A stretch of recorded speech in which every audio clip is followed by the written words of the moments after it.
Good morning, everyone. Daniella here.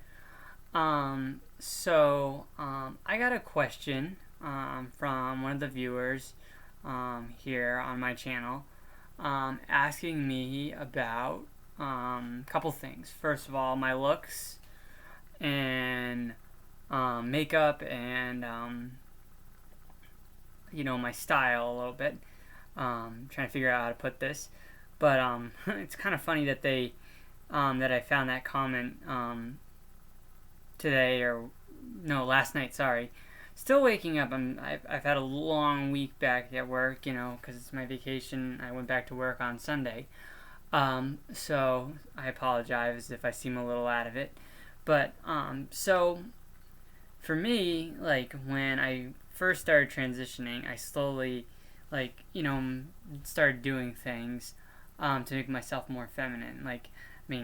Growing my hair out is obviously a given, Not all people do that, though. I've seen some people who are transgender who've got the short hair, and it looks absolutely, phenomenal on them. Me, I've had short hair, I've had no hair, I've had long hair, and when I knew I was making this transition, I was like, I'm going to go back to my long hair. I like being able to do things with it. I want to look more feminine that way. So, my hair is my best feature. I look forward to doing a lot more with it than just putting it back and, brushing it and coloring it and all that stuff. Because I've had pink hair, purple hair, blonde hair, black hair, brown hair, which is my natural hair color. Had blue, and most recently red, obviously. So, when it comes to, wearing makeup and stuff, in a previous video that I did here on this channel, I got in trouble at work for wearing eyeliner. And, now that I've been in transition more, I tend to wear it a little bit more than I was, because I was like, that's not fair, for me not to be able to and other people to. So I don't wear it every day, but, I try to wear it once in a while or every couple of days, and then a day not to. And, it just depends on how I'm feeling. So like today, I just woke up at like 6:30, so I've been up for quite a while. But it's my day off. I'm not really going anywhere, so today's no makeup and no bra today. Just feel like chilling at home and relaxing and enjoying my day off. But having said that, people are asking, oh well, what type of makeup do you use?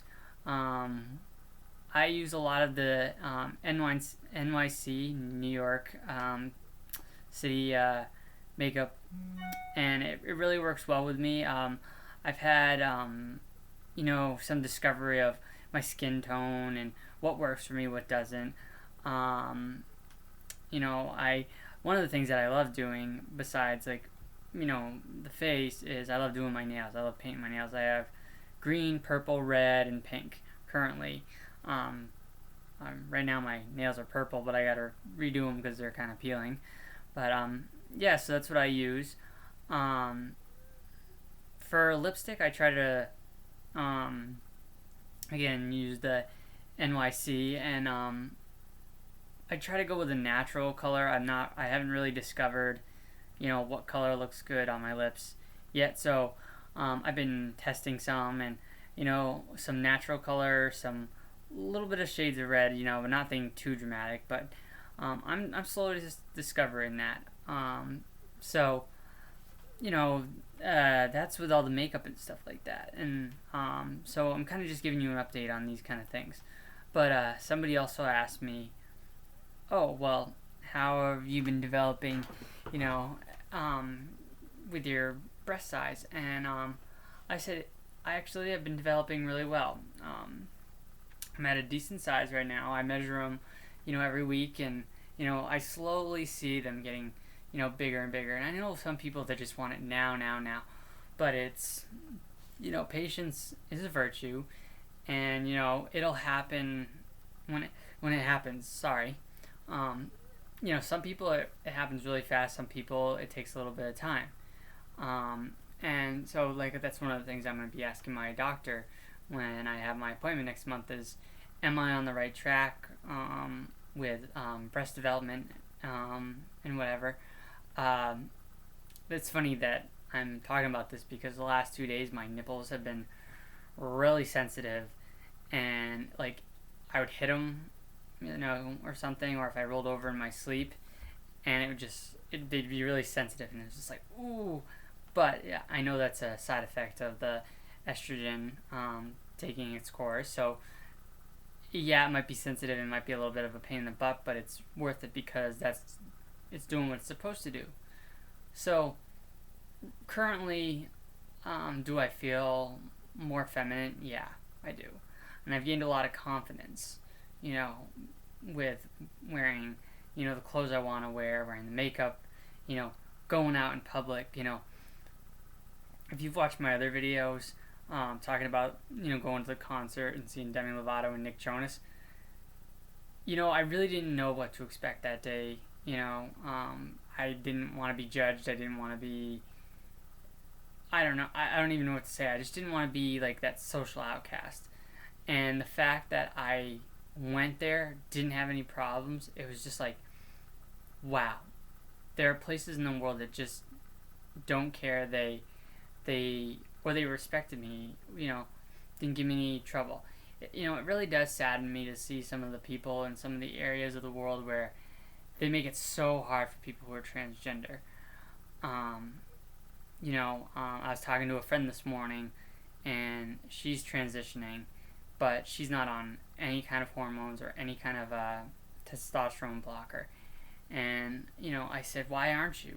And she just said, insurance, and she doesn't have a therapist. So what I'm going to do is I'm going to try to see if my therapist will take her on as a patient and say, hey, because I lived so long without being the person that I was always meant to be, and it sucked. And now that I'm actually getting to live it, I feel better, I'm more happy, and I'm myself. And I don't want her to go through this.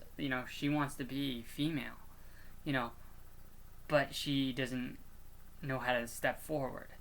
And I was kind of in that same boat when I first started. It's like, okay, how do I do this? Like, I want to do it. I want to take that plunge. I'm saying screw it. I'm doing it, but I didn't know how to do it. And thankfully I had friends and other people that I could talk to and say, hey, this is what's happening. This is what I want to do. This is my life, And like I took small baby steps, and then as I've been in the transition, there are times where I could take bigger steps without having to do those little tiny baby steps first. I can just jump right into it. But so I really want to help her out, and again, I want to help anybody here on YouTube. Whether you are newly transitioned or don't know how to start, or if you want help just talking, or if you're looking for advice or anything like that, anything I can do to help. Like, I'm going to tell you right now, I don't have all the answers, or I can suggest, oh, this might be a direction to go, but in the end, you have to make the decision. You have to do what's in your best interest and see how you feel. Because things that work for me might not necessarily work for you. The key here is to be confident in yourself. I never thought I'd be this confident. I really didn't. I was honestly scared for a lot of reasons. And, once you get over that fear, you feel a whole lot better. And, that's why, like, every day I wake up, I'm just like, okay, I'm not going to let this stuff get in my way. I'm going to do this. This is me. I don't care what people think. So yeah, just try to build up your confidence, and if you can't and you need help, reach out to somebody that you trust and doesn't judge you. Like I said, you guys can reach out to me. There's a lot of resources out there. Even if you, I've heard people who are transgender call the, suicide hotline and say, hey, I'm transgender, I'm having trouble with this. Sometimes it's just someone to talk to. You might not necessarily feel suicidal, but you want somebody to listen, and maybe they can give you suggestions. Who knows? It's you know, the solution sometimes can come from the weirdest place, and guess what? There's nothing wrong with that. So, hope you guys like this video. Subscribe to my page, like it, comment it, and I will see you guys on the flip side.